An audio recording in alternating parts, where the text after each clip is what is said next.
تستوي الحسنة ولا تستوي الحسنة ولا السيئة ادفع بالتي هي أحسن فإذا الذي بينك وبينه عداوة كأنه ولي حميم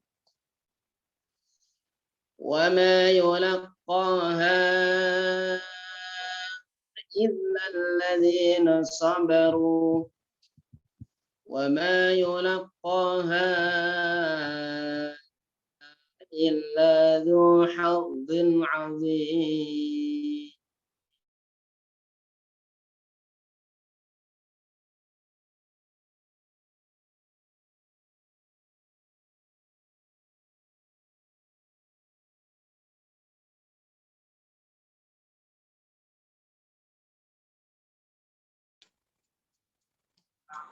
Suaranya hilang, Ustaz.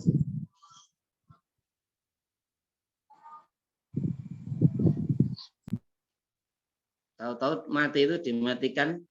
Hilangnya sampai ayat mana tadi? Wa imma yang zaghannaka wa imma yang zaghannaka Wa imma yanzaghannaka minasy syaitani nazghun fasta'idz billah innahu huwas samiul alim. Shadaqallahul azim. Assalamualaikum warahmatullahi wabarakatuh. Waalaikumsalam warahmatullahi wabarakatuh. Jazakallahu khairan katsiran kepada Ustaz Abu Huri Al-Qasimi yang telah mendengarkan kepada kita ayat-ayat suci Al-Quran yang mudah-mudahan menambah keberkahan pada pertemuan kita kali ini. Untuk acara berikutnya, insya Allah akan ada sedikit sambutan dari Ketua Formatin, yaitu Al-Ustaz Umarul Faruq Abu Bakar, LC MHI. Pada beliau kami persilahkan sekaligus untuk biar kita bersama mengenal Amir kita di Forum Ma'ahid Qur'aniyah. Monggo Ustaz. Tafadhol. Masya Allah, Ustaz Asep, jazakumullah khairan, Ustaz Asep. Assalamualaikum warahmatullahi wabarakatuh. Alhamdulillah, wassalatu wassalamu ala rasulillah, wa ala alihi wa sahbihi, wa man tabi'ahum, wa walah wa ba'd. Ustaz Hanif Ali yang kami muliakan, Ustaz Asep Maulana, Ustaz Abu Huri Al-Qasimi, serta segenap para asatidzah, para pimpinan pondok pesantren, para mas'ul tahfidz, para penggerak pendidikan di seluruh pondok pesantren yang tergabung dalam Forum Ma'ahid Quran Indonesia ini. Alhamdulillahirabbil alamin, kembali kita bertemu dalam forum ini yang insya Allah kami dari Forum Ma'ahid Quran Indonesia akan terus berusaha untuk menjadi lembaga, menjadi organisasi yang bisa menjadi jembatan untuk melakukan sinergi, untuk melakukan komunikasi antar pondok pesantren sehingga kita dapat sama-sama berbagi ilmu, berbagi wawasan, berbagi pengalaman untuk kemajuan bersama dalam meningkatkan pendidikan di Ma'had Tahfidzul Quran. Pada kesempatan sebelumnya, alhamdulillah kita mengkaji pola pendidikan di pondok pesantren dengan membedah disertasi dari Dr. Hakimuddin Salim. Dan alhamdulillah pada kesempatan ini, insya Allah dalam 2 sesi, kita bersama Ustaz Hanif Ali Syahbana dari Pondok Pesantren Salman Al-Farisi, insya Allah akan membedah pola mulazamah sehingga bisa memberikan kepada kita wawasan pola pendidikan mulazamah ini dan juga bisa menjadi alternatif pendidikan ketika di pondok-pondok pesantren ada yang untuk memperluas jaringan atau menambah wawasan tentang pembelajaran ini. Jazakumullah khairan kepada Ustadz Hanif, seluruh rekan-rekan dari Formakin, serta kepada segenap anggota, segenap rekan-rekan yang tergabung dalam Formakin ini, serta masyarakat umum yang juga hadir dalam kesempatan ini. Jazakumullah khairan. Silahkan mari kita simak bersama dengan baik penyampaian dari Ustadz Hanif, dan insya Allah secara rutin kami dari Formakin akan terus hadir dengan program-program, dengan materi-materi, dengan kajian-kajian yang insya Allah dapat meningkatkan kualitas pola pendidikan di pondok kita masing-masing. Hadanallahu wa iyyakum ajma'in, wallahu musta'an. Wassalamualaikum warahmatullahi wabarakatuh. Waalaikumsalam warahmatullahi wabarakatuh. Jazakumullahu khairan katsiran kepada Ustaz kita, Ustaz Umarul Faruq Abu Bakar, yang mudah-mudahan Allah senantiasa berikan kesehatan dan senantiasa memimpin kita bersama di Forum Ma'ahid Quraniyah. Kami juga sedikit mengingatkan bahwa ikhwah sekalian, bahwa kajian ini adalah kajian umum bagi anggota Formakin ataupun bukan anggota Formakin, dan bagi ikhwah sekalian yang mempunyai pondok pesantren ingin tergabung dalam Forum Ma'ahid Quraniyah, nanti bisa chat ke nomor saya, dan insya Allah nanti akan kami arahkan kepada admin, dan insya Allah akan dimasukkan ke Forum Ma'ahid Quraniyah Indonesia. Insya Allah di dalamnya kita akan ta'awun bersama untuk memajukan pendidikan Al-Quran, mengadakan seminar-seminar kajian yang basisnya adalah ilmu, dan insya Allah kita bersama dengan berjamaah akan semakin barokah. Sebagaimana yang tadi disampaikan oleh Ustadz Umarul Faruq, bahwa materi kita malam ini adalah materi tentang sistem pembelajaran mulazamah, dan insya Allah sudah hadir di tengah-tengah kita ahli dan sekaligus yang telah mempraktekkan di pondok beliau, dan tidak bijak rasanya kalau saya terlalu banyak berbicara tentang ini. Insya Allah langsung saja kepada Ustadz Sanif Ali, LC Al-Hafiz, kami persilahkan waktu dan tempatnya. Monggo Ustadz. Baik, bismillahirrahmanirrahim. Assalamualaikum warahmatullahi wabarakatuh. Waalaikumsalam warahmatullahi wabarakatuh. Alhamdulillahi wa syukru lillah wa la hawla wa la quwata illa billah. Asyhadu an la ilaha illallah wahdahu la syarikalah wa asyhadu anna Muhammadan abduhu wa rasuluh. Allahumma salli wa sallim wa barik ala sayyidina wa maulana Muhammadin wa ala alihi wa sahbihi ajma'in. Amma ba'd. Ustadz Umarul Faruq Abu Bakar yang kami hormati selaku pimpinan Formakin, Forum Ma'ahid Quran Indonesia, kemudian juga Ustadz Abu Huri Al-Qasimi, Ustadz Asep Maulana, dan asatidah sekalian, para mudara, pimpinan-pimpinan pesantren, juga para murabbi, para musyrifin Al-Quran, dan seluruh yang hadir pada kesempatan kali ini di webinar kita, di forum kita ini, yang semoga Allah Subhanahu wa Ta'ala mencurahkan rahmat dan barakahnya kepada kita semua.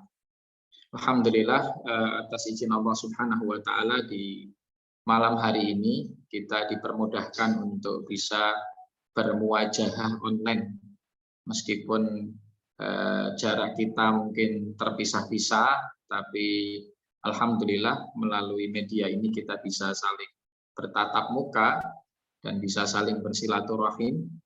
Semoga ini menjadi wasilah untuk direkatkannya hati kita semua, dan insya Allah ini juga yang menjadi forum kita semakin mengenal satu sama lain, memberi faedah dan beristifadah, dan insya Allah jalinan ukhuwah kita ini juga akan langgeng hingga nanti kita semua sama-sama menyaksikan bagaimana generasi Islam itu akan bangkit, dan insya Allah tidak jauh dari apa yang menjadi hasil dari pendidikan kita semua. Para asatidzah rahimakumullah, di malam hari ini, sebagaimana Kak tadi disinggung, bahwa materi kita insya Allah seputar pendidikan mulazamah, dan nanti ada waktu untuk kami menyampaikan pandangan yang kami ketahui sebatas apa yang mungkin kami ilmui, dan tentunya bukan kami yang terbaik di sini. Justru banyak para masyayikh, para ulama, al-fudhala, para asatidzah yang lebih berkompeten, dan ketika nantinya ada kekurangan dan kesalahan dari pemaparan kami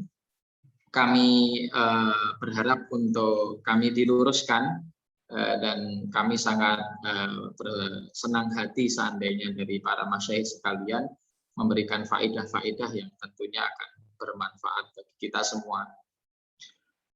Asatidhal kiram, mulazamah akan saya mulai dari sisi bahasa, di mana asal katanya lazama yulazimu mulazamatan,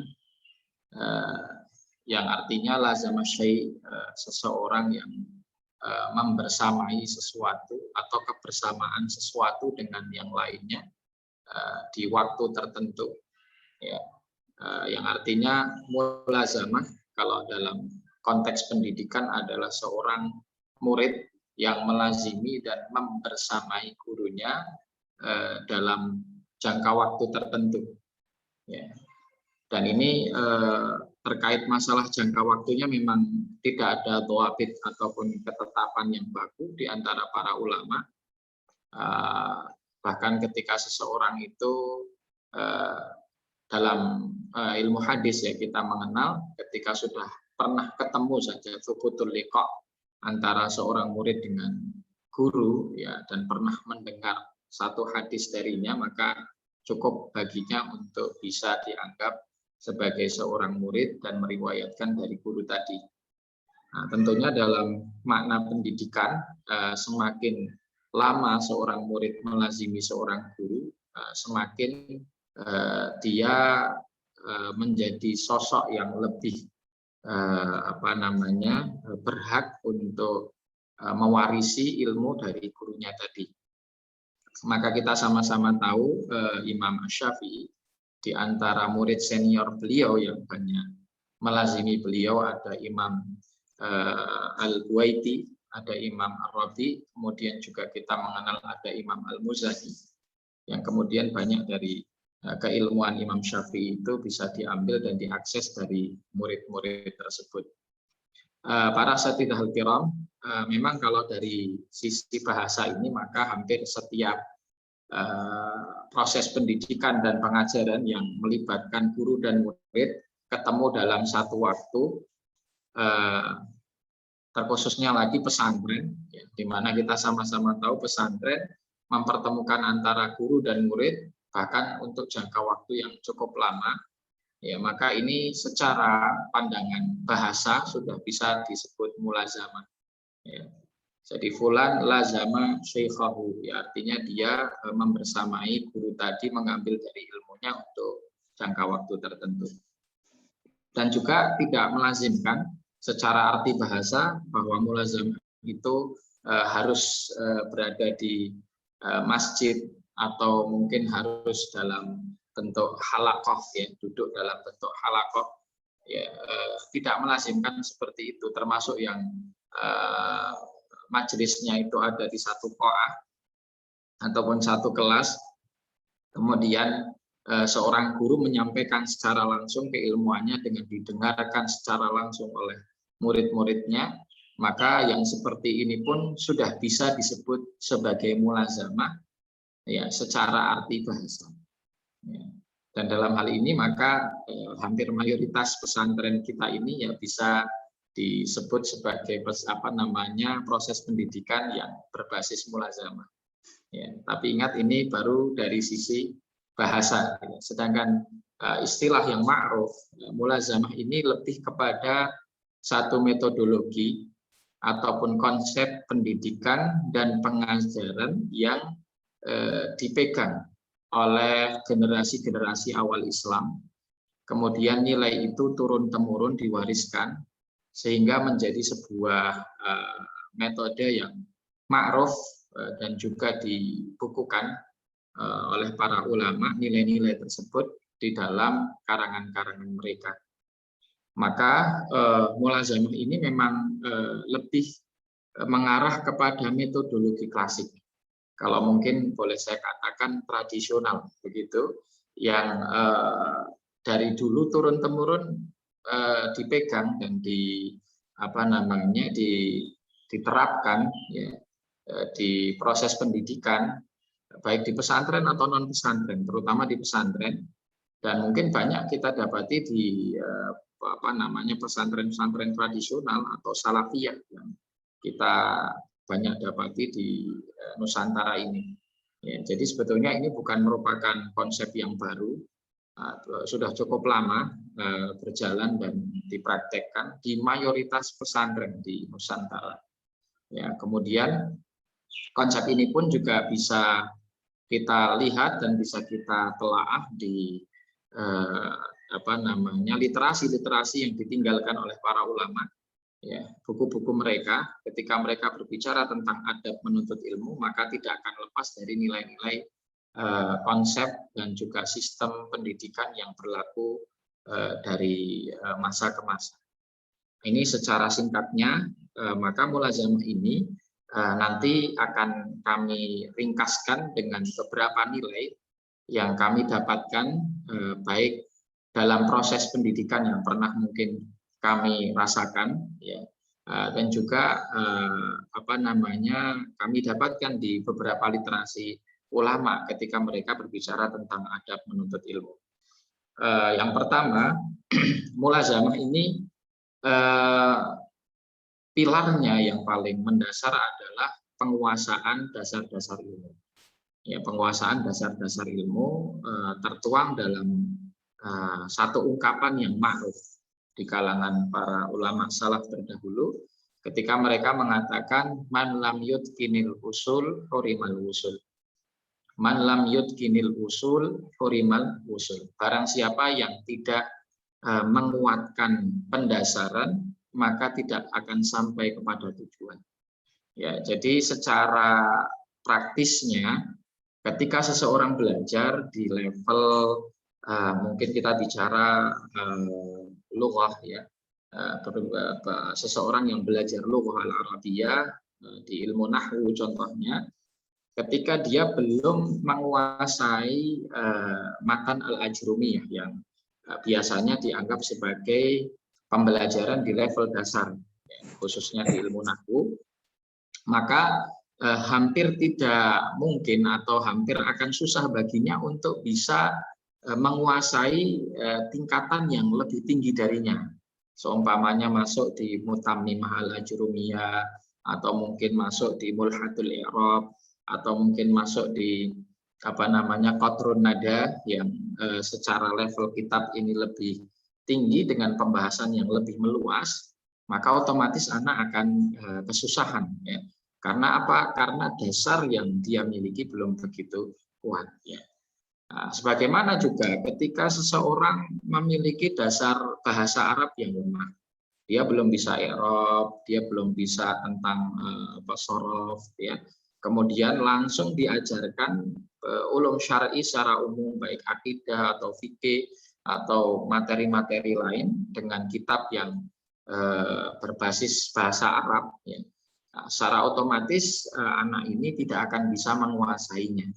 Maka sering kita dapati anak-anak di fase ujian, ya, banyak yang tidak paham materi yang diajarkan, kemudian dia memilih untuk menghafal kisi-kisi soal dengan jawabannya, meskipun kadang tidak tahu arti atau makna daripada pertanyaan yang nanti dilontarkan. Ya, jadi ini sering terjadi karena memang ada satu step atau ada satu tahapan yang memang belum dimaksimalkan, yaitu penguasaan dasar daripada ilmu. Nah, intinya semakin kuat dasar, semakin kuat fondasi, semakin memungkinkan seorang penuntut ilmu untuk membangun bangunan keilmuan yang lebih besar. Ya, bahkan kita dapati dulu para ulama itu bisa menjadi sosok yang mutafannin, istilahnya menguasai lebih dari satu fan ilmu, ya, menguasai lebih daripada satu disiplin ilmu, karena memang mereka membangun bangunan keilmuan ini dengan fondasi yang sangat kokoh. Ini poin yang pertama yang menjadi dasar konsep mulazamah. Kemudian di antara poin yang menjadi pilar ataupun nilai yang menjadi pilar konsep mulazamah adalah bahwa konsep ini mengajarkan keilmuan secara tadarruj, ya, mengajarkan keilmuan secara tadarruj, atau artinya keilmuan yang diajarkan itu berjenjang, bertahap dengan tahapan dan urutan yang benar, ya, dengan tahapan dan urutan yang benar. Nah, seandainya seorang murid itu baru awal memulai pembelajaran, kira-kira materi kitab apa yang cocok baginya, itu sudah ada ketentuannya dan sudah ada beberapa saran dan rekomendasi dari para ulama. Meskipun terkait pemilihan kitab ini kadang ijtihadiyah, terutama dalam beberapa kitab yang memang satu level pembelajaran. Satu contoh, seandainya seseorang sudah menguasai dasar-dasar dalam pembelajaran fikih mazhab Syafi'i, kadang di level tertentu ada dua kitab yang memiliki tingkatan yang hampir sama, sehingga ngambil ini atau ngambil itu diperbolehkan. Ya, saya ambil contoh, ada kitab Muqaddimah Al-Hadramiyah karangan Syekh Abdullah Fadl Al-Hadrami rahimahullah taala.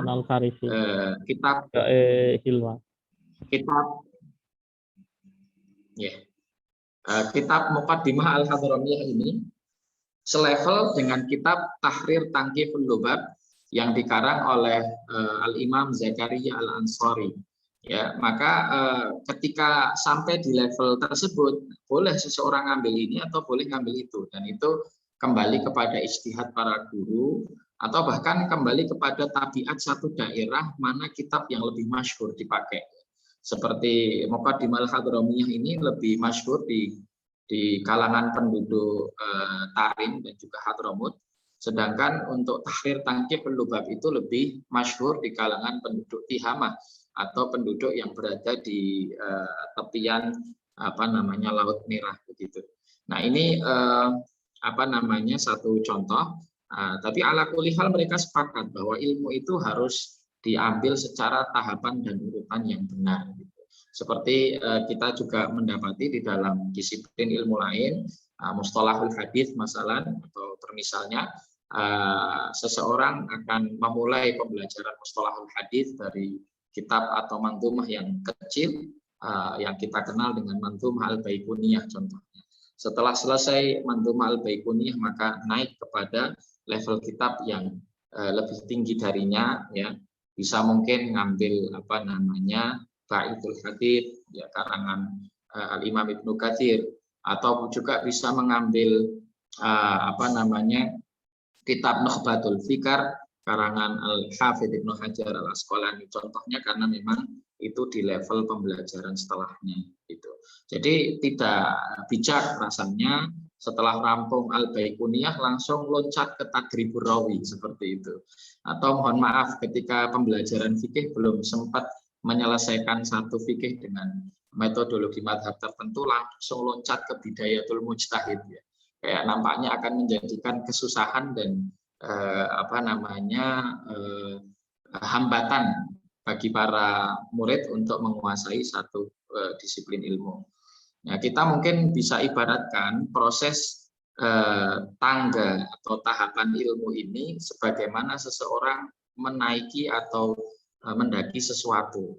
Nah, katakanlah seseorang diminta untuk naik ke atap tapi tidak diberikan tangganya dengan tahapan yang benar, atau diberikan tangga tetapi jarak antara satu tingkat ke tingkat yang lain terlalu tinggi. Nah, ini biasanya akan kesusahan untuk naik, ya.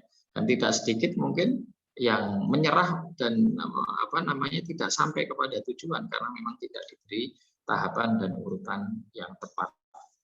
Ini poin selanjutnya ataupun satu pilar yang pokok dalam pendidikan mulazamah. Kemudian ada nilai lain yang juga disebutkan. Konsep mulazamah ini memiliki ciri-ciri fokus ya, bahwa dalam belajar, dalam meniti satu proses pembelajaran, seorang penuntut ilmu itu harus fokus kepada keilmuan yang sedang dipelajari, bahkan tidak seyogyanya dia mengambil berbagai macam materi ya dengan muatan yang berbeda-beda dalam satu waktu ya, karena itu akan mempersusah proses dia menguasai dan memahami ilmu tersebut. Maka istilah yang masyhur juga di kalangan mereka bahwa mereka mengatakan man rama fil ilmi jumlatan dhahaba anhu jumlah. Ya, barang siapa yang berusaha untuk menguasai sekian banyak ilmu secara langsung, maka dalam satu waktu juga ilmu itu akan hilang. Gitu. Atau istilah yang lain yang juga masyhur di kalangan mereka, istihamul ilmi fis sam'i madallatul fahm. Terlalu banyak menjejalkan pemahaman berbagai macam ilmu dalam satu waktu itu mempersusah pemahaman. Nah, kita mungkin sama-sama ketahui di mana di era modern sekarang ini, Masya Allah ya, nampaknya murid-murid sekarang memang istimewa sehingga kadang dalam satu waktu mereka mempelajari lebih dari 15 materi, lebih dari 10 materi dan seterusnya. Ya, bahkan dari beberapa mustalah yang ma'ruf di kalangan para penuntut ilmu, terutama di daerah Afrika, sebagaimana dikisahkan oleh teman kami yang pernah ke sana, ya di daerah Mauritania dan sekitarnya. Mereka punya satu konsep seperti ini, tidak akan lahir anak kembar dalam waktu yang bersama. Jadi ketika ada anak kembar itu nggak lahir barengan begitu. Artinya ilmu itu tidak bisa dikuasai oleh seseorang dalam satu waktu bersamaan langsung menguasai dua ilmu. Ini hampir-hampir belum pernah didapati. Hampir-hampir belum pernah didapati seseorang yang menguasai. Kita berbicara menguasai bukan mempelajari. Ya, menguasai dua disiplin ilmu dalam satu waktu bersamaan. Karena ini mungkin sunnatullah. Allah Subhanahu wa taala berfirman, "Ma ja'alallahu li rajulin min qalbaini fi jawfi", yang mungkin salah satu maknanya juga mengarah ke situ. Seseorang itu ketika dia fokus kepada satu materi akan lebih memudahkan baginya dibanding ketika dia fokus lebih daripada satu materi.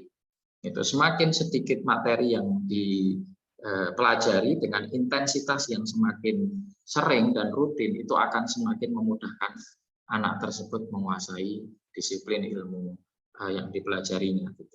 Kemudian nilai lain yang perlu kita ketahui juga dari proses pembelajaran mulazamah, bahwa mulazamah sebagaimana arti secara lughawinya itu melazimkan seorang murid bertalaki atau bertemu dengan guru. Ya, sehingga talaki ini yang menjadi hal yang lebih spesial ya dibanding seseorang itu mungkin tidak pernah ketemu, sehingga ketika ada permasalahan-permasalahan dalam proses pembelajarannya dia tidak bisa mendiskusikan secara langsung.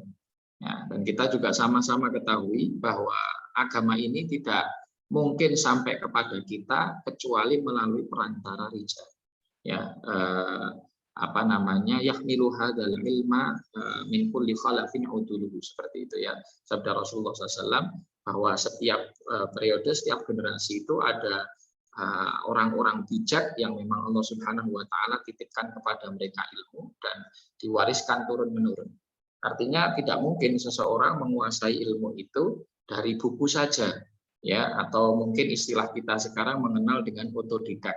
Jadi belajar otodidak ini dalam urusan din, dalam urusan agama itu bahayanya cukup besar, sampai-sampai para ulama mengatakan man kana syaikhuhu kitabuhu fa khata'uhu aktsaru min shawabihi.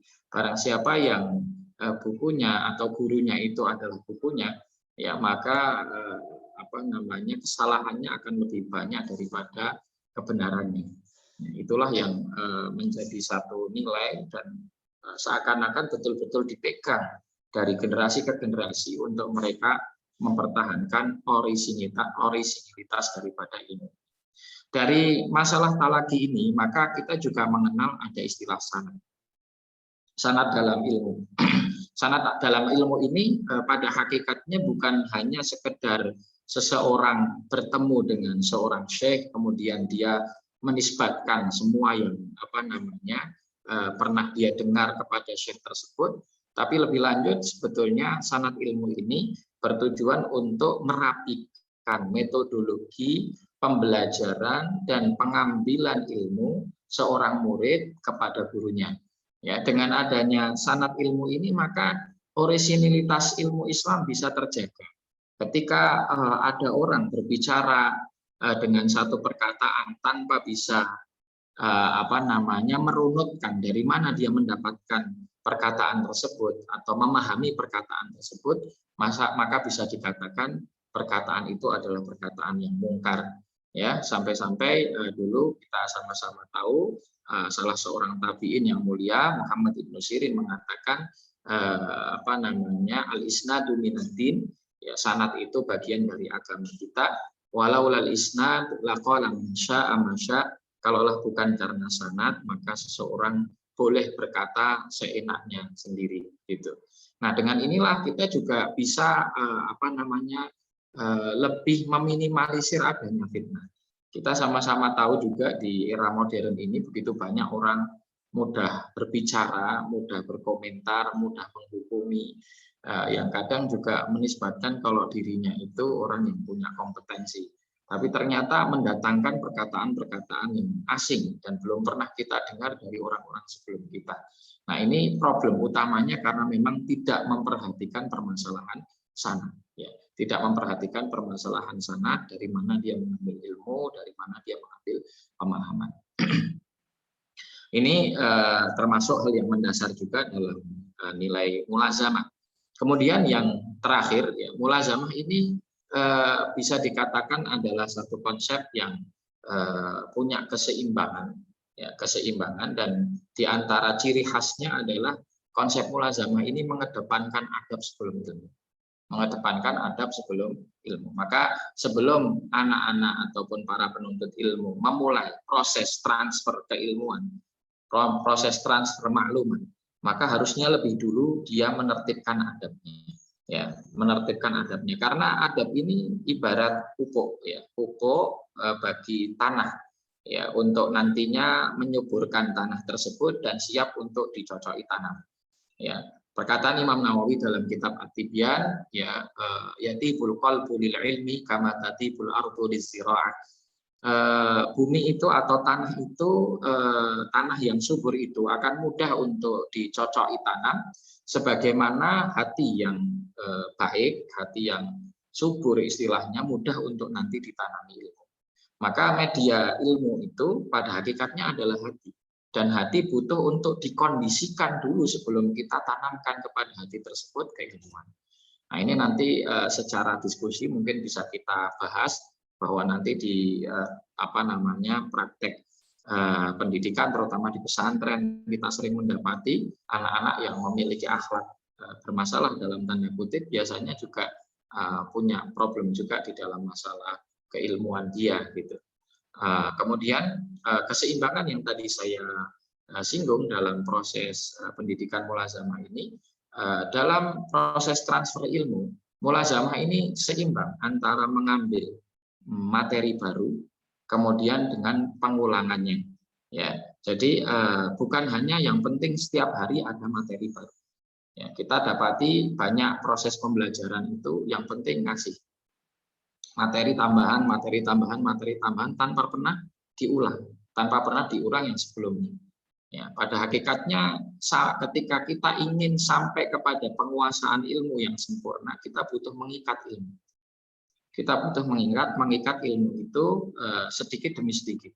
Ya, semakin kuat ikatannya akan semakin kuat penguasaan kita kepada ilmu tersebut. Maka dalam proses mulazamah itu bagaimana materi bukan hanya diberikan materi baru terus, tapi juga harus direview apa yang pernah disampaikan sebelumnya. Nah, begitu juga keseimbangan antara pemahaman dan hafalan. Ya, karena mulazamah ini mengedepankan penguasaan penguasaan ilmu dibanding banyaknya jumlah ilmu, maka dalam proses pendidikan mulazamah, terutama pengajaran ilmunya, harus seimbang antara pemahaman dan hafalan. Ya, karena dengan memahami, maka akan mudah untuk menghafal. Dengan seseorang itu hafal, akan mudah untuk menguasai. Ya, perkataan Imam Ar-Rahabi, fahfaz faqulu hafidhin imam. Jadi hafalkanlah, karena sesungguhnya yang hafal itu yang akan jadi pimpinan, yang akan jadi imam. Ya, ini artinya tidak sekedar sebuah disiplin ilmu dipahami, tapi butuh dihafal. Ya, maka dengan cara para ulama dulu itu menuliskan manzumah, ya, matan-matan, dimudahkan juga dengan bait-bait, ya, atau biasa kita kenal dengan manzumah, itu akan semakin memudahkan para penuntut ilmu untuk menghafal dan menguasainya. Dan matan ini pada hakikatnya adalah intisari dan ringkasan.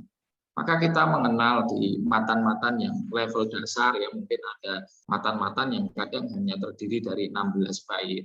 Ya, seperti di dalam ilmu akidah kita mengenal Syekhul Islam menulis Lamiyah. Lamiyah ini hanya 16 bait, ya, 16 bait yang di situ mungkin dihafal oleh penuntut ilmu satu hari, ada yang sudah kelak.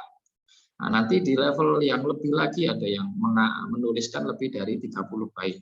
Ada Ibnu Dawud As-Sijistani menulis kitab Nuniyah, yang itu terdiri dari lebih dari 30 bait.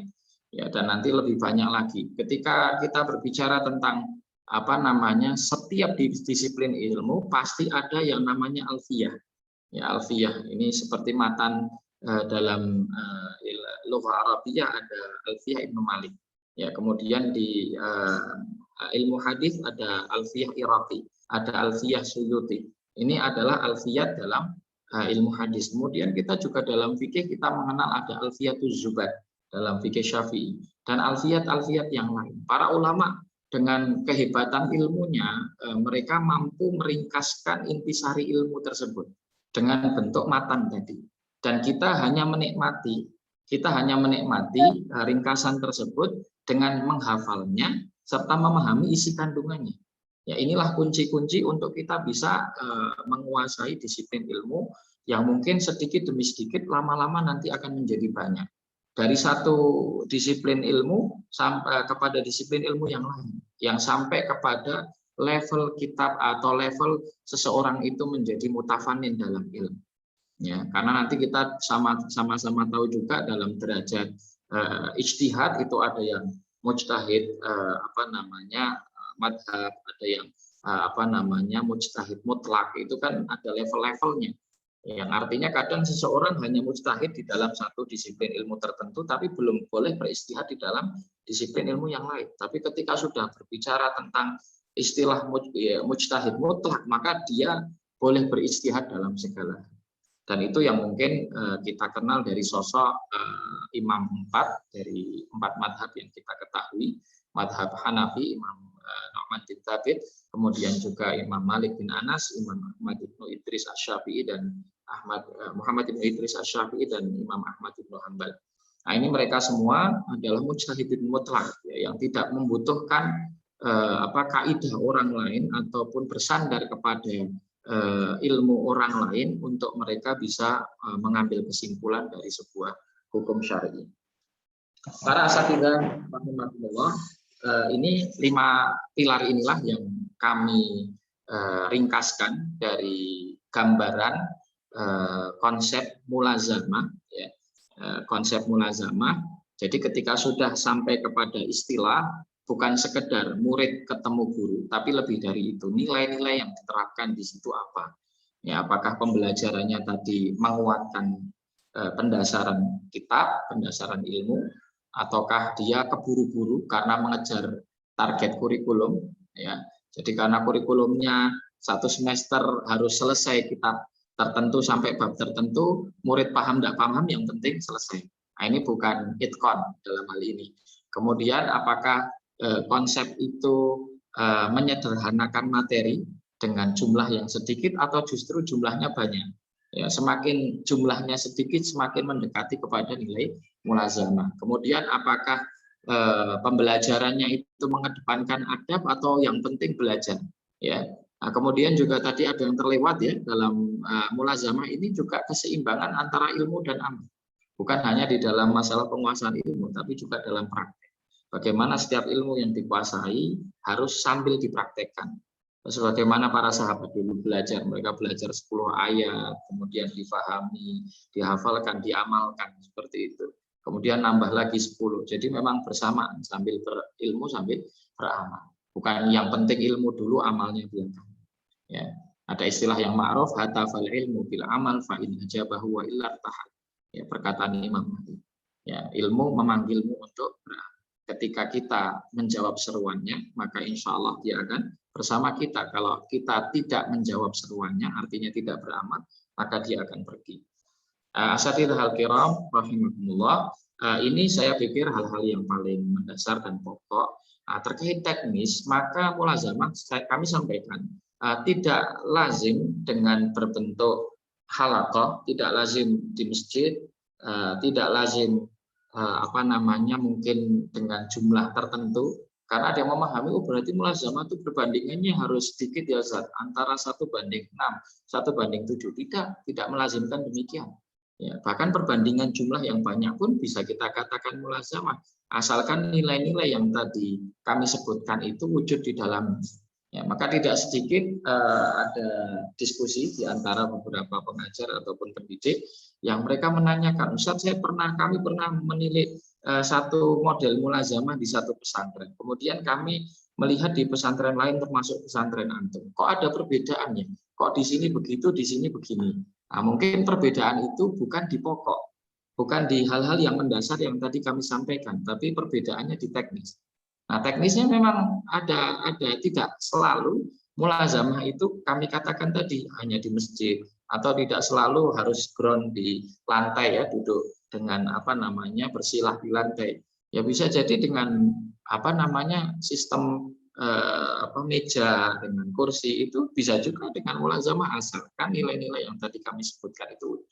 Meskipun kami sampaikan beberapa ulama memang lebih mengutamakan pembelajaran dengan duduk di tanah atau duduk di lantai daripada duduk di kursi, dengan beberapa pertimbangan. Salah satunya sebagaimana yang pernah mereka sampaikan, dengan duduk di lantai ini akan mengajarkan kepada tawadhu. Itu salah satunya. Kemudian kenapa kok belajar itu dibuat berbentuk halaqah gitu? Karena halaqah itu menurut para ulama ini akan memberikan kesan persamaan antara para murid, terutama dalam sisi tawajuhnya mereka. Jadi ketika melingkar, hampir semuanya bisa berhadapan-hadapan dengan gurunya, kecuali mereka, dan merasa dekat ya, kecuali mereka yang mungkin ada di soft kedua dan soft ketiga ketika memang murid semakin banyak. Itu konsekuensi tentu. Tapi dengan halaqah ini semakin mendekatkan hati antara murid dan guru, begitu.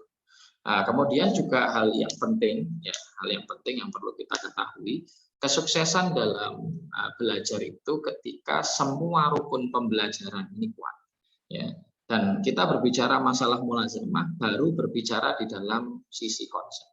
Padahal ada dua rukun lain yang tidak boleh kita abaikan, yaitu guru dan juga murid.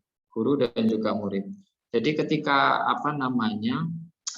seorang guru ini semakin punya kompetensi, baik secara kafah ilmiah atau secara thariqah tadrisnya, tata cara penyampaian ilmunya, ini akan semakin memudahkan murid untuk memahami ilmu. Ya, tambah lagi ketika seorang murid ini juga punya kafah atau punya kelayakan secara adab, kesungguhan dan seterusnya, maka akan semakin maksimal lagi. Nah, sehingga sebaik-baik pendidikan dan pengajaran ya pengajarannya Rasulullah. Karena gurunya Rasulullah SAW, muridnya para sahabat, dan konsepnya wahyu. Ya, maka ini menjadi pengajaran yang paling sukses. Ya, begitu juga kita berbicara mulazamah. Ya, sistem mulazamah ini, kalaupun diterapkan, ya pasti harus mengindahkan juga rukun yang lain. Karena belum tentu konsepnya mulazamah terus pasti sukses ketika rukun-rukun yang lain tidak kuat. Contohnya guru yang tidak kompeten. Nah, ini nanti akan jadi problem. Ya, maka dikatakan alatul ilmi thalatha. Ya, alatul ilmi thalatha. Alat untuk atau wasilah kita mendapatkan ilmu itu ada 3. Yang pertama adalah Syekhun Fattah. Syekhun Fattah. Jadi guru dulu. Gurunya ini memang guru yang bisa membuka, bisa memberikan kunci-kunci. Ya, bukan hanya memberikan maklumat. Laisa faqat yu'allimul ilm, lakin yu'allimut tullab kaifa yata'allam. Bukan hanya mengajarkan, memberikan satu ilmu, maklumat saja, tapi memberikan pengajaran, mendidik murid bagaimana dia belajar. Nah, guru yang fattah ini menjadi kunci pokok kesuksesan di dalam pendidikan. Kemudian yang kedua, kutubun sihah. Ya, jadi kitab ataupun objek bahasan yang memang betul-betul bagus. Ya, maka ini tadi kita bicara tentang konsep. Ya, konsep tadi pemilihan kitab, kemudian sulamnya. Nah, itu masuk kepada hal tersebut, kutubun sihah. Dan yang terakhir adalah wa mudawamatun wa ilhah. Wa mudawamatun wa ilhah. Ini syarat ini kan kembalinya kepada murid. Mudawamah artinya murid yang sabar. Mulazamah itu butuh waktu lama, butuh kesabaran, ya, membersamai guru dengan segala kekurangan dan segala hal-hal yang mungkin tidak mengenakan bagi si murid tadi. Tapi ketika murid itu bersabar, terus tetap membersamai gurunya dalam setiap proses pembelajaran, maka insya Allah akan mendapatkan ilmu yang bermanfaat dan barokah.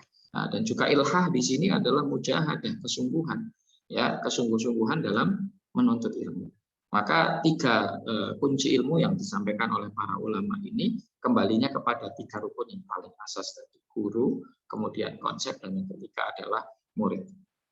Para ikhwah sekalian, asatidzah yang dirahmati oleh Allah, dalam menerapkan konsep mulazamah tentunya nanti butuh ada beberapa komponen lain, tetapi mungkin bukan pada waktunya untuk kita bahas. Insya Allah masih ada liqa kita yang selanjutnya, yang kedua.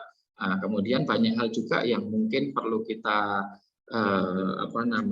gambarkan secara teknis dari nilai-nilai mulazamah tadi, termasuk mungkin tantangan yang banyak dihadapi juga oleh beberapa lembaga adalah ketika di lembaganya ini sudah mengambil satu kurikulum yang baku, terutama mungkin yang sudah ditetapkan oleh pemerintah baik lewat Depak ataupun Diknas. Ini juga sering jadi kendala karena memang pakemnya seakan-akan sudah dibatasi. Itu yang sering juga didiskusikan kepada kami terkait masalah konsep mulazamah gitu. Kemudian juga hal yang lain yang sering juga ditanyakan terkait mulazamah gitu. Kitabnya itu apa saja? Nah, ini juga sering. Kitabnya itu apa saja sih yang dipelajari begitu. Nah, ini mungkin saya gambarkan beberapa sulam ataupun level-level pembelajaran kitab. Nah, yang pertama bahwa anak ketika memulai belajar ilmu syar'i, ini yang paling penting sebetulnya dia memahami ilmu. Dan ilmu alat yang harus diambil pertama kali adalah lughah al-arabiyah. Karena lughah al-arabiyah ini betul-betul menjadi miftah, ya, menjadi kunci. Ya. Hampir setiap ilmu Islam, ilmu diniyah kita itu disampaikan berbahasa Arab. Mengingat Al-Quran kita berbahasa Arab, kemudian juga hadis Rasulullah SAW juga berbahasa Arab. Nah, maka penguasaan lughah al-arabiyah ini memang menjadi hal yang paling mendasar. Kemudian sulamnya, apa yang harus dipelajari dulu dari bahasa Arab? Untuk pembelajaran bahasa Arab kita bagi secara garis besarnya menjadi 2, bahasa Arab aktif dan bahasa Arab pasif. Bahasa Arab aktif ini lebih kepada bagaimana seorang murid bisa memahami perkataan berbahasa Arab, atau dia juga bisa menimpali atau berbicara, mentakbirkan sesuatu yang ada di dalam hatinya dengan bahasa Arab. Ini bahasa aktif. Intinya bisa paham dan bisa ngomong. Nah, sedangkan bahasa pasif ini adalah bahasa yang lebih kepada bacaan. Bagaimana seseorang bisa membaca bacaan bahasa Arab dengan baik. Ada banyak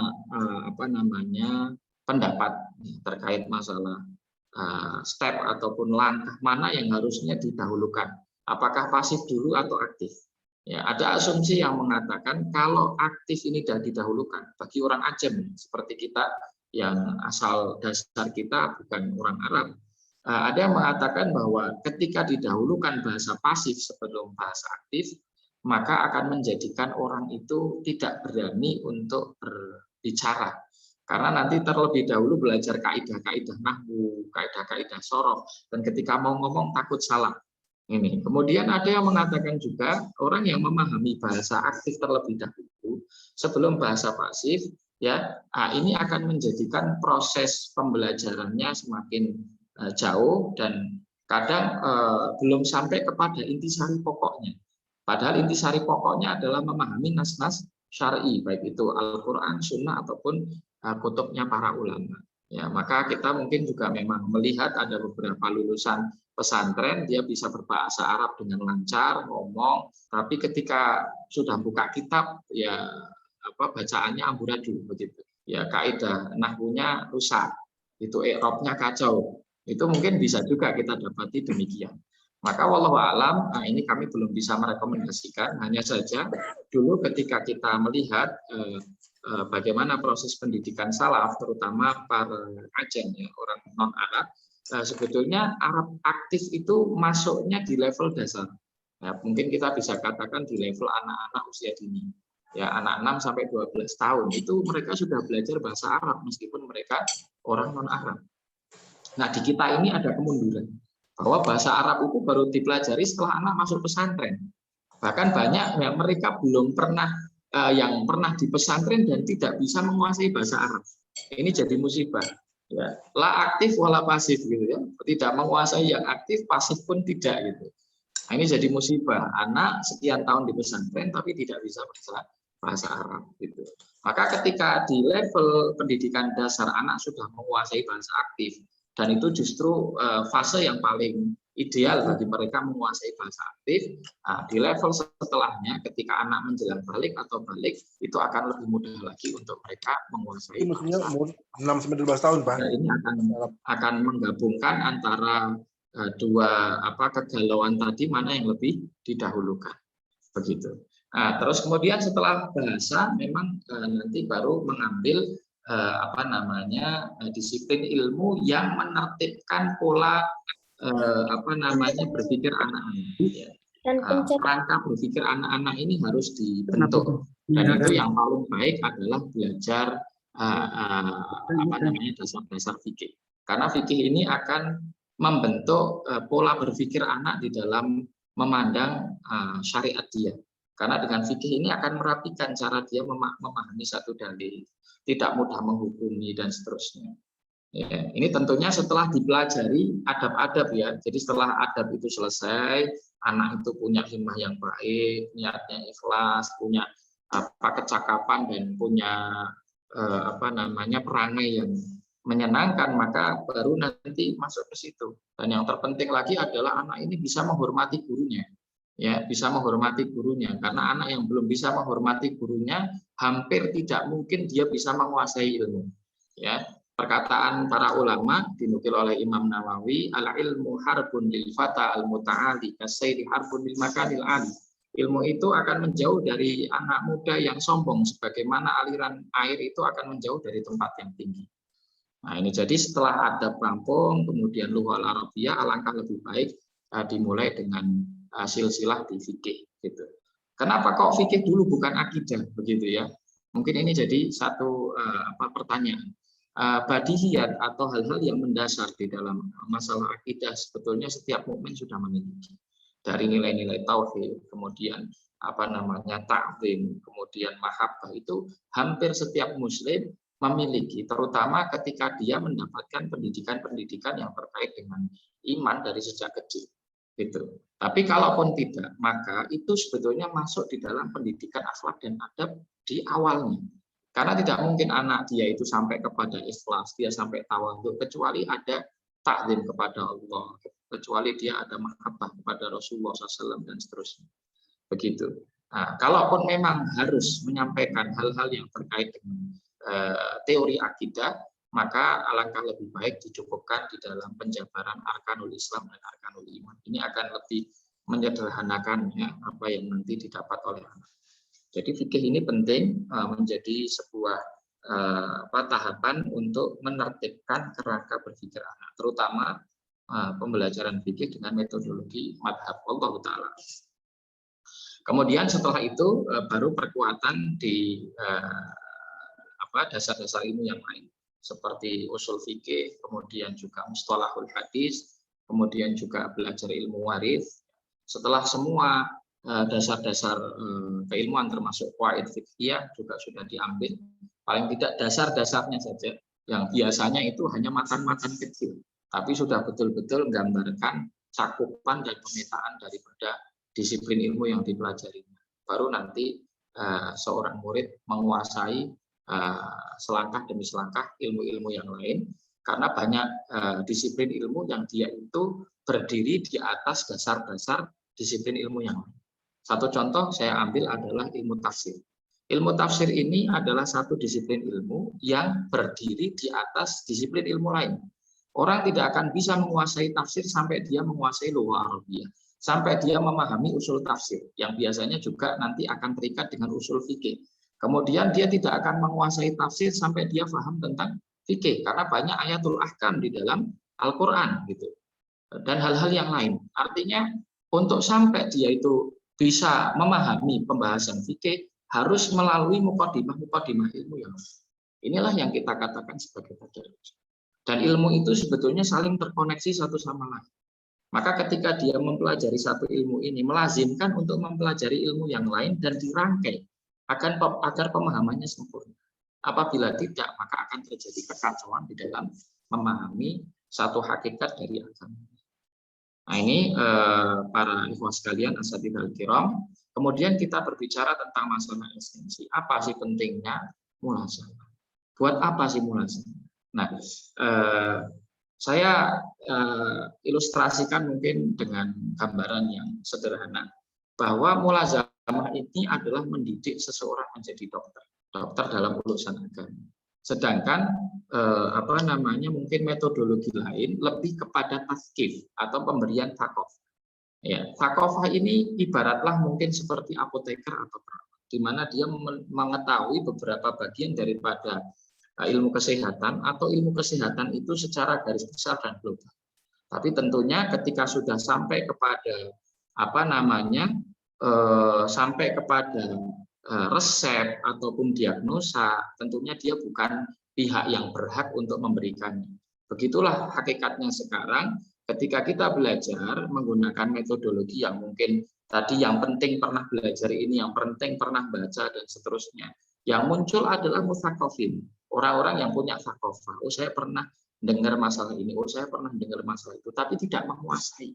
Ya, minimnya penguasaan atau adamul itqan ini menjadikan seseorang ini akan jatuh kepada kesalahan fatal ketika dia mendiagnosa suatu masalah. Nah, begitulah, dan hakikatnya seorang alim dalam din itu sebagaimana seorang dokter. Dialah yang akan mendiagnosa permasalahan umat, kemudian memberikan analisa dan resep, ya, serta obatnya. Nah, penawar daripada penyakit-penyakit keumatan yang sekarang ini semakin tambah hari semakin memprihatinkan, itu bisa diobati hanya oleh para ulama yang mutamakin. Ya. Mereka yang mungkin akan lebih tahu diagnosanya, bagaimana nanti memberikan solusinya. Nah, dan sekarang di akhir zaman ini kita semakin punya hajat besar untuk mencetak para ulama. Kita mencetak para ulama yang dengan mereka dan semakin banyaknya mereka akan mempercepat ya wujudnya solusi-solusi keumatan, obat-obat penawar dari penyakit yang menggerogoti umat semakin dalam. Dan mutsaqaf tentunya dibutuhkan, tapi tentunya tugas mereka bukan sebagaimana yang kami sampaikan pada level ulama. Itu mungkin gambaran garis besar mulazamah yang kami sampaikan secara dasar-dasar, pilar-pilar, nilai-nilai yang menjadi pokok mulazamah. Kemudian juga kami singgung tadi juga tentang masalah marohil. Kemudian juga kita jabarkan terkait masalah esensi dan urgensi daripada mulazamah. Semoga bisa menjadi manfaat bagi kita semua, dan mohon maaf atas kekurangan. Mungkin selanjutnya apabila ada diskusi ataupun hal yang lain, kami kembalikan kepada pembawa acara. Barakallahu fikum. Masya Allah, jazakallah khairan katsiran, masya Allah. Rasanya 1 jam berjalan seperti 10 menit Ustadz. Ini luar biasa sekali. Alhamdulillah ini pesertanya juga bertambah dan alhamdulillah sudah tembus sampai 170. Dan alhamdulillah semakin hari di seminar kita semakin ramai dan alhamdulillah tentu saja yang terpenting dari itu adalah istifadah kita. Dan saya mengingatkan kepada ikhwah sekalian bahwa kita ada 2 sesi, nggih. Ini kita tanggal 5 dan insya Allah berikutnya adalah di tanggal 19. Jadi ini insya Allah masih akan ada 1 pertemuan lagi dengan Ustadz Sanif dan ini luar biasa sekali, sangat-sangat bermanfaat. Akan sangat tadi beliau sangat banyak sekali menyebutkan maroji, beliau menyebutkan tentang istilah-istilah yang sangat naif sekali apabila kita sebagai seorang muslim lebih fasih berbicara tentang kurikulum atau istilah-istilah barat daripada istilah-istilah Islam kita sendiri. Wah, ini sangat-sangat menyedihkan tentu saja. Dan ternyata Masya Allah kita sangat-sangat jauh dan artinya PR kita masih banyak sebagai seorang pendidik. Kalau saya usul Ustadz, seandainya misalnya untuk sampai 2 pekan ke depan kita akan menampung pertanyaan-pertanyaan. Nanti saya akan menampung, monggo dari ikhwah sekalian bertanya semuanya. Nah nanti dari pertanyaan-pertanyaan tersebut akan saya lampirkan ke Ustadz Sanif dan Ustadz nanti akan memilih pertanyaan mana yang paling menarik dan mungkin akan dibahas di salah satunya akan disinggung di pertemuan berikutnya. Karena saya yakin ini semuanya pasti ingin bertanya seperti itu. Bagaimana menurut Ustadz Sanif? Oke, anak tabi Ustaz. Jahit, Masya Allah, Masya Allah. Atau mungkin kita masih buka sesi pertanyaan mungkin untuk 2 pertanyaan terlebih dahulu, nggih? Mungkin? Ustaz. Monggo. Bismillahirrahmanirrahim. Langsung Ustaz ya. Monggo, silakan. Assalamualaikum warahmatullahi wabarakatuh. Ustaz Sanif, jazakumullah khairan katsiran atas ilmunya yang telah disampaikan. Ada pertanyaan dari saya kaitan dengan mulazamah ini. Pertama kaitan dengan urutan materi, Ustaz. Kan materi kan setiap materi itu ada sulamnya gitu ya, Ustaz. Apakah dari setiap materi itu ketika diajarkan dalam mulazamah itu harus tuntas gitu? Semua sulamnya harus tuntas dulu baru ke materi pekan berikutnya, atau mungkin ada tahapan-tahapan atau mustawa umpamanya kalau dalam ini kan yang pendidikan modern ada ibtidaiyah, ada mutawasitoh gitu. Umpamanya kalau di ibtidaiyah untuk materi lugohnya ini kitabnya. Kemudian untuk fikihnya ini atau bagaimana Ustaz? Itu kemudian untuk kaitan dengan tahfidz kan ada perkataan Imam Nawawi ya bahwa hal pertama yang harus memulai oleh seorang thalibul ilmi itu adalah menghafal Al-Qur'an. Dan para salaf itu mereka tidak mengajarkan ilmu fikih, ilmu hadis kecuali kepada orang yang sudah atau murid yang sudah hafal Al-Qur'an. Nah ini apakah harus hafal Quran dulu sebelum masuk kepada materi-materi yang materi-materi yang lainnya, atau itu bisa berjalan bersamaan atau bagaimana gitu? Mungkin itu dua pertanyaan. Jazakumullah khairan katsiran. Jazakumullah khairan katsiran. Ini langsung saya tanggapi. Monggo Ustaz, langsung mawon Ustaz. Silakan. Yang pertama tadi terkait pertanyaan terkait masalah tahapan dalam ilmu. Jadi memang ketika kita belajar satu disiplin ilmu, ini dari satu disiplin ilmu saja ada tangga-tangga kitab yang harus kita titik. Dan memang melazimkan untuk dituntaskan.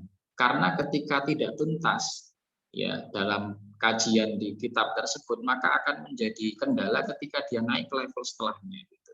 Contohnya ketika seseorang belajar kitab Al-Ajrumiyah dalam ilmu nahwu, ada di bab-bab akhir seumpamanya tentang apa namanya majzumat gitu ya, kemudian atau bicara tentang masalah mansubat minal asma seperti hal, tamyiz dan yang lain tidak terpelajari, maka akan jadi kendala. Padahal kita ketika membahas sebuah kitab dari level ke level, itu pada hakikatnya adalah pengulangan dari level sebelumnya dan ditambahkan beberapa perluasan. Gitu. Banyak materi yang sudah tersampaikan di Al-Ajurumiyah pasti akan terulang di level setelahnya, bahkan ketika masuk Alfiyah pun. Tapi nanti dengan di setiap pengulangan materi itu nanti ada pendetailan, ada penjabaran dan tambahan. Bagaimana dia akan menguasai seandainya ada bagian dari kitab yang sebelumnya atau level sebelumnya yang belum dituntaskan. Itu problematika ketika kita menjadikan muqarrar itu hanya terbatas kepada satu waktu pembelajaran dan dipaksakan harus selesai. Padahal ini yang menjadi kendala ketika seorang guru mengajarkan, tentunya akan menghadapi kualitas murid dengan latar belakang yang berbeda-beda, kemampuan, kecerdasan yang berbeda-beda. Sehingga menjadi tantangan ketika dalam satu waktu dia mengajarkan kepada murid yang punya perbedaan kemampuan tadi dan dipaksa untuk selesai di waktu tertentu. Padahal ketika muridnya susah-susah kan butuh ada pengulangan. Materi hari ini belum paham, harusnya dipahamkan lagi besok. Tapi karena silabusnya menuntut besok harus sudah masuk materi baru, akhirnya kadang ditinggalkan dan terus gitu. Dan itu menumpuk. Bahkan belum sampai loncat ataupun pindah ke kitab lain, masih di kitab yang sama. Ya, antara satu bab ke bab lain itu ada irtibat gitu. Ada irtibat. Seseorang kalau belum paham tentang pembagian taksim kalimat kepada isim, fiil dan huruf, pasti tidak akan paham tentang masalah i'rab. Itu sudah jelas itu. Karena dia nggak tahu nanti i'rab itu masuk di mana saja. Itu akan jadi kendala. Maka ini hal-hal yang seperti ini sangat penting sekali, bahwa penyampaian ilmu harus tuntas dan betul-betul sampai dikuasai atau difahami oleh anak-anak. Terkait pembagian mustawanya, memang tidak ada istilah khusus menggunakan mustawa-mustawa tertentu, mustawa ibtidai atau mutawasit atau yang lain.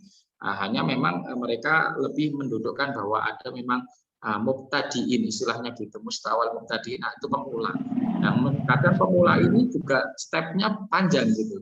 Kita dalam belajar fikih Syafi'i salah satu contoh gitu. Ini sampai kepada beberapa level kitab itu mungkin masih dianggap sebagai mubtadiin gitu.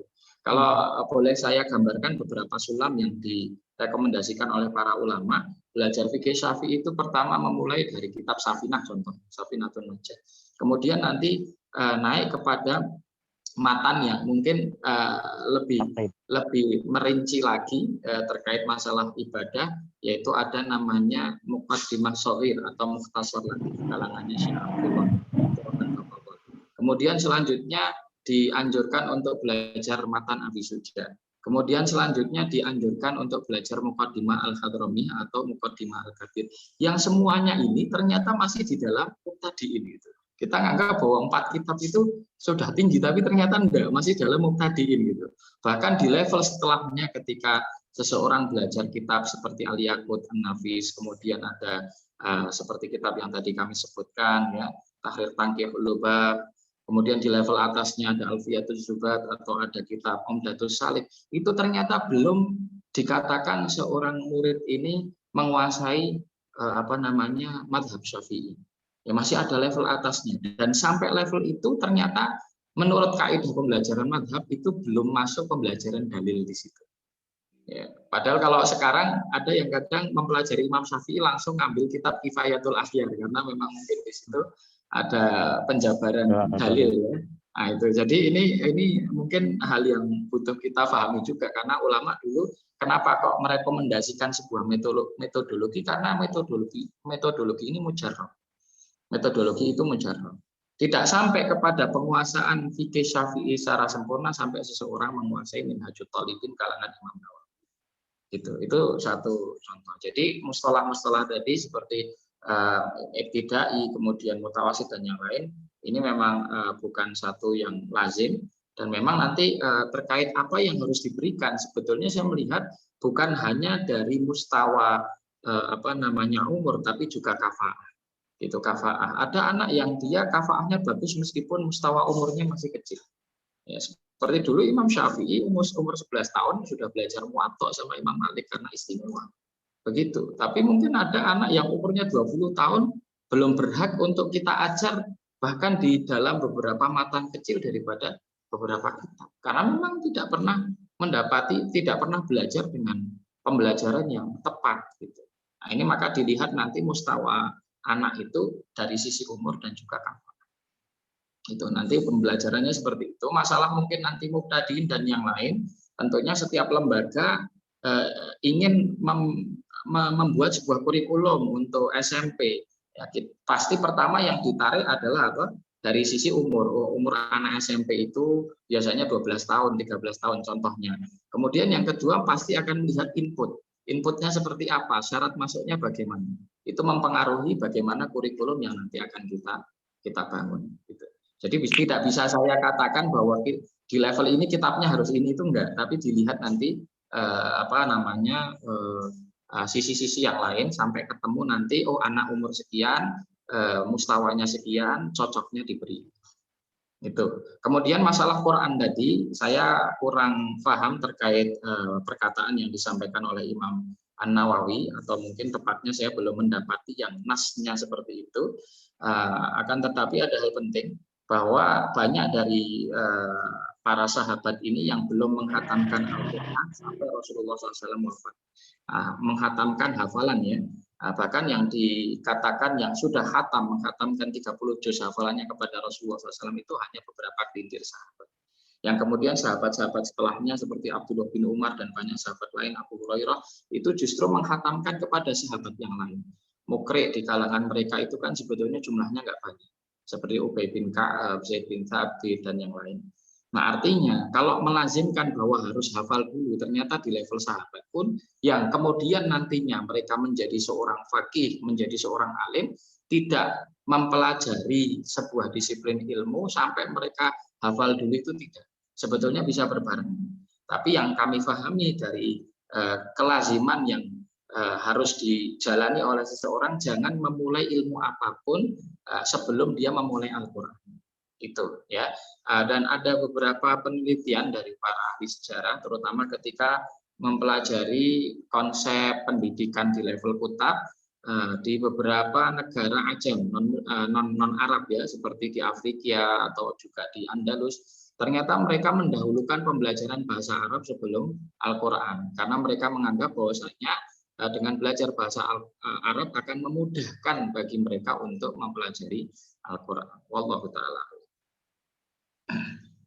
Sebentar, ada penjelasan kaitan dengan pertanyaan ini ya, untuk lebih menentukan. Tadi pamannya lugoh ya. Lugoh kan kita mulai dari lugoh dulu tadi. Kemudian apakah logo dalam memulai logo itu harus sampai tuntas, pamannya sampai kitab Alfiyah namanya. Baru udah selesai, baru kita ke materi ke fikih dulu, atau cukup dengan jurumiyah, yang penting jurumiyah terkuasai, nanti itu menjadi syarat untuk baru dianggap selesai dan betul-betul menguasai, baru masuk ke fokus ke fikih dengan materi. Nah itu maksudnya tahapan-tahapan kitabnya itu apakah harus sampai tuntas betul-betul beberapa hal. Ya, betul. Mohon maaf kalau ada kesalahpahaman. Untuk terkait ini memang ini juga ada dua ijtihad yang berbeda ya.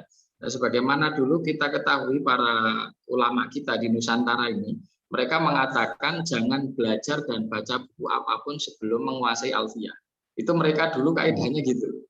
Ya, karena ketika belum menguasai Alfiyah akan memiliki kesalahan yang fatal menurut mereka. Tapi di pembelajaran modern secara umum atau bahkan kami dapati di beberapa markas-markas mulazamah itu yang sudah ya tidak berpegang atau artinya tidak berpendapat sama dengan pendapat tadi. Mereka mencukupkan bagaimana seorang murid ini sudah memahami dasar-dasar i'rab. Ketika dia sudah memahami dasar-dasar i'rab, artinya bisa membedakan ini ismiyah, ini fi'liyah, ini hal, ini tamyiz, itu sudah bisa membedakan, maka cukup bagi dia untuk bisa mengambil beberapa dasar disiplin ilmu lain, gitu. Tapi tetap di level dasarnya, sehingga semakin dia mau naikkan level keilmuannya, dia harus menaikkan level lughah, begitu. Contohnya ketika dia mau menaikkan level fikih, maka dia harus menaikkan dulu level lughahnya, baru kemudian naikkan level fikih, dan terus seperti itu. Begitu Ustaz, wallahu taala. Jazakallah khairan katsiran Ustaz. Ini sudah jam 9. Mungkin satu pertanyaan lagi bagi yang masih menghendaki. Apabila tidak, insya Allah masih ada sesi yang lain tentu saja. Luar biasa, sangat menarik ya. Bagaimana?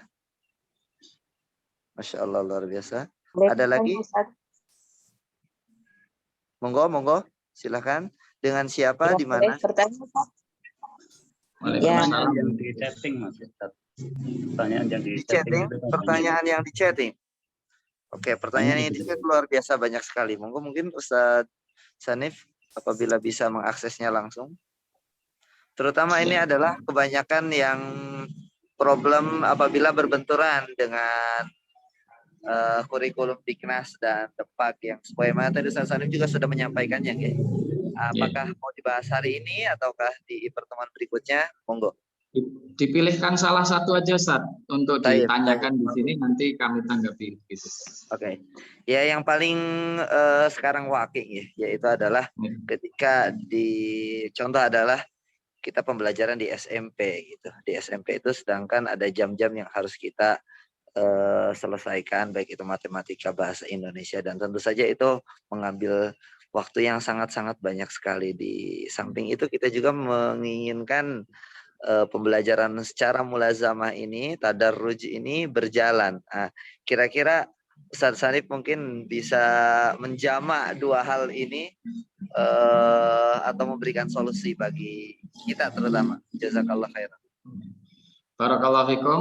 Ya, memang menjadi tantangan kita semua karena di sisi lain beberapa hal yang menjadi kebutuhan bagi masyarakat dan umat kita juga adalah untuk mengambil pembelajaran formal yang sudah ditetapkan ya oleh pemerintah kita, baik dari jalur Diknas ataupun jalur Depak atau Kemenak. Nah, ini sebetulnya ya bisa disiasati, meskipun tentunya akan mengurangi ya, karena ketika porsi itu bisa diambil total 100%, tapi ternyata hanya kita ambil 50, tentunya hasilnya berbeda gitu. Artinya waktu yang harusnya bisa dipakai untuk belajar mulazamah 24 jam penuh contohnya atau seharian penuh, kemudian hanya bisa kita ambil sebagian, tentunya akan memberikan efek yang berbeda. Tapi di beberapa pesantren, salafiyah yang dulunya pesantren tradisional ini memang betul-betul murni tradisional begitu ya, istilahnya itu sorogan, kemudian bandongan gitu istilahnya mereka. Konsep mulazamah ini dikenal dengan nama-nama tersebut. Kemudian datang pendidikan formal yang beberapa pimpinan pesantren itu menganggap santri-santrinya juga butuh untuk dijadikan wasilah ya, mereka mungkin mencari maisha dan yang lain sebagainya. Maka mereka mensiasati diantaranya dengan memisahkan pembelajaran. Jadi pembelajaran pagi dikhususkan untuk pembelajaran formal dan pembelajaran sore hingga malam itu dikhususkan untuk pembelajaran kepondokan. Itu ada yang menyiasati dengan cara demikian. Sehingga memang bukan kemudian kurikulum yang yang digabung, tetapi kurikulumnya dibuat sendiri-sendiri. Itu pun diakali, terutama di beberapa yang terkait dengan materi Depak. Karena di Depak itu kan ada akidah akhlak, ada fikih, ada materi sejarah kebudayaan Islam seumpamanya. Biasanya diganti dengan kitab-kitab muqarrar yang lazimnya dipelajari untuk muatan pesantren gitu. Ya, artinya biar lebih memaksimalkan. Tapi tetap nilai-nilai mulazamah itu masuk di pembelajaran sore hingga malam hari. Nah, itu beberapa metodologi yang dipakai oleh pesantren tradisional yang sudah memasukkan pembelajaran ataupun pendidikan formal di pesantrennya. Itu caranya mereka dengan demikian. Dan ingat, memang tidak lazim orang belajar mulazamah itu pasti jadi ulama semua, tidak. Tapi seminim-minimnya sampai level manapun mereka belajar, insya Allah ilmu yang dikuasai itu akan lebih istilahnya melekat dibanding ketika dia hanya comot-comot sebagian, istilahnya seperti itu. Dan juga ini sangat penting sekali dalam mendudukkan atau memberi kesadaran seseorang di level mana ilmu dia. Karena banyak orang itu merasa istilah para ulama al-mutasyabbi' bima lam yu'ta gitu. Merasa sudah kenyang dengan sesuatu yang belum pernah dia dapatkan. Itu artinya dia itu merasa berilmu padahal belum punya berilmu, karena tadi seakan-akan pernah belajar kitab ini, padahal tidak ada yang dikuasai satu pun dari kitab yang pernah dipelajari. Nah, ini dengan metodologi mulazamah itu akan bisa mendudukkan seseorang itu sesuai dengan levelnya, hingga dia akan mawas diri, oh saya masih di level ini, berarti saya tidak boleh mudah membid'ahkan orang, tidak boleh mudah mengkafirkan orang, tidak boleh mudah menyalahkan orang. Saya harus hati-hati dalam berbicara karena level ilmu saya masih di tingkat tersebut. Nah, itu keuntungan dan faedah daripada mulazamah. Ya, semoga ini bisa menjadi manfaat dan maslahat bagi kita semua. Masya Allah, barakallahu fiik. Jazakallahu khairan katsiran atas jawabannya Ustadz. Tadi ada perkataan yang sangat luar biasa dari Ustadz Sanif bahwa dengan sistem mulazamah ini tidak mesti bahwa outputnya adalah ulama, karena ulama ini adalah tentu saja pewaris para nabi dan pilihan dari Allah Subhanahu wa taala. Akan tetapi yang terpenting adalah mendudukan setiap orang berdasarkan kafaahnya masing-masing, sehingga setiap orang tahu levelnya berada di mana. Dan tentu saja dibanding yang lain juga adalah keilmuan yang lebih melekat. Saya mungkin ringkas sedikit bahwa kepada ikhwah sekalian yang punya pondok yang ikut Diknas atau Depag, tidak perlu berkecil hati dan juga tidak perlu putus asa. Jadi tadi Ustadz Sanif sudah memberikan suatu masukan yang luar biasa. Jadi kurikulumnya jangan dicampur, akan tetapi dipisahkan satu persatu, walaupun tentu saja tidak 100% sebagaimana yang jika ada satu pondok yang 24 jam mulazamah terus menerus. Tapi bukan berarti ketika kita tidak bisa mendapatkan 100% terus kita meninggalkan seluruhnya, tentu saja. Jadi masih bisa dengan sistem mulazamah ini, hanya saja dibuat satu persatu. Jazakallahu khairan katsiran Ustaz. Insyaallah saya mengingatkan kepada ikhwah sekalian bahwa kita di Forum Ma'ahid Qur'aniyah ada forum ya Ma'ahid Qur'aniyah yang di dalamnya kita insyaallah bertahun segala macam, segala isu-isu kaitannya dengan kepondokan dibahas di sana, dan di chat juga Ustadz Ari sudah memberikan form, mohon tanggapannya untuk mengisi ya. Bagi ada ikhwah yang belum masuk ke forum ini ya, punya pondok pesantren yang ingin masuk, bisa mendaftar dan gratis insyaallah, tidak dipungut biaya. Dan ini sekali lagi untuk merekatkan ukhuwah kita dan bersama-sama untuk melahirkan lembaga pendidikan yang ideal. Mudah-mudahan darinya lahir para ulama, dan tentu saja pada ujungnya adalah izzatul Islam wal muslimin. Jazakumullah khairan katsiran Ustadz Sanif atas ilmunya yang sangat-sangat luar biasa. Insya Allah kita akan bertemu lagi di tanggal 19 ya, di Sabtu malam Ahad, 2 pekan setelah ini. Dari kami, saya Ustadz Maulana sebagai moderator dan MC, mohon maaf apabila banyak kekurangan. Untuk link insya Allah nanti akan kita kirim ya, kita akan kirim, dan mungkin bisa dicari juga di YouTube-nya Formakin. Insya Allah kita akan upload di sana. Jazakumullah khairan katsiran. Ustadz Sanif, sekali lagi barakallahu fikum pada ikhwah sekalian yang ikut mendengar, dan saya yakin di forum ini juga banyak sekali para ahli-ahli, para masyayikh, para ulama, dan masya Allah para mudaro, dan mudah-mudahan menambah keberkahan kita pada perkumpulan ini. Jazakumullahu khairan katsiran. Subhanakallahumma wa bihamdika asyhadu an la ilaha illa anta astaghfiruka wa atubu ilaik. Wassalamualaikum warahmatullahi wabarakatuh.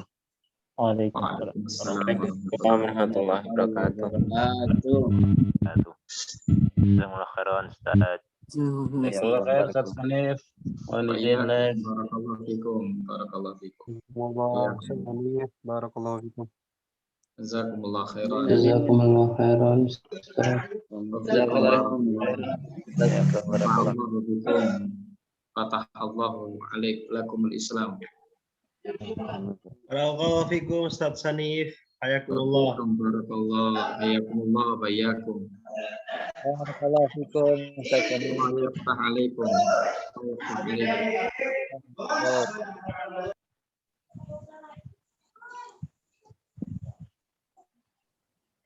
Banyak pondok yang ikut kajian bareng bersama dengan santrinya, Masya Allah, barakallah fiik. Masya Allah. Hormakin kapan ketemu darat Ustaz? Sedang dibahas.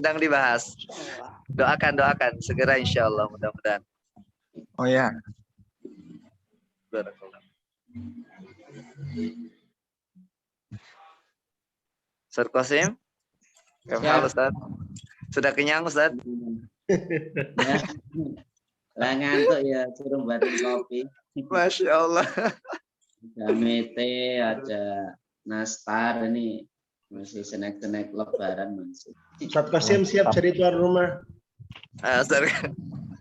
Siap no. Salman lagi Ustaz Qasim, saya masakkan insya Allah. Rencana mau ke sana Ustaz. Mau ketemu antum sama Ustaz Iim dulu. Nggih, insya Allah. Anu itu loh, ini mau tanya. Oh ya, saya ya insya Allah di kesempatan selanjutnya menginfokan itu masalah kaderisasi pengajar bahasa dan fikih. Insya Allah di Ma'had Salman ini kita ada kedatangan Syekh Said Al-Jabiri. Beliau ini nanti di sini selama 3 bulan. Jadi akan menghatamkan beberapa kitab fikih dan kitab lughah, kitab fikih bermadzhab Syafi'i dan kitab lughah al-Arabiyah. Nah, mungkin bagi lembaga yang punya keinginan untuk mengkader atau mungkin ada beberapa asatidahnya yang longgar dan ingin ikut, nah, ini kami membuka kesempatan untuk bisa berpartisipasi. Insya Allah nanti untuk flyer dan broadcastnya akan kami sosialisasikan di forum insya Allah di grup. Harus Kira-kira bulan apa? Tadi harusnya menginfokan.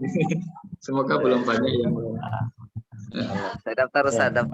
Allah kita daftar. Allah segera kami sosialisasikan. Ditunggu informasinya Ustaz Umarul Farouk, Ustaz Asep dan yang lain kami izin dulu Ustaz Qasim. Masya Allah, barakallah fiik. Jazakallah khair Ustaz. Jazakallah khairan. Assalamualaikum. Salam. Alhamdulillah. Ustaz Saifullah Yunus dari Cilengsi ini, Masya Allah. Alhamdulillah.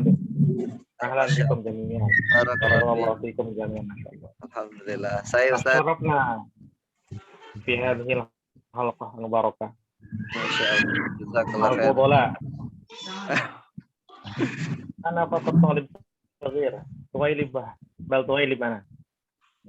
La wadin anta insyaallah alladhi tu'til muhadarah biidznillah. La. Ana faqat mustami yakfi mustawi faqat. Jazakallah khair. Jazakallah. Sampai 9:30 Ustaz ya, Ustaz Asep ya, besok ya Pan. Apanya? Kemarin maksimal 9:30 gitu. Tapi dihabisin enggak? Lah kan tadi Ustaz Hanif juga menyampaikan yang terpenting adalah penguasaan materinya. Gitu.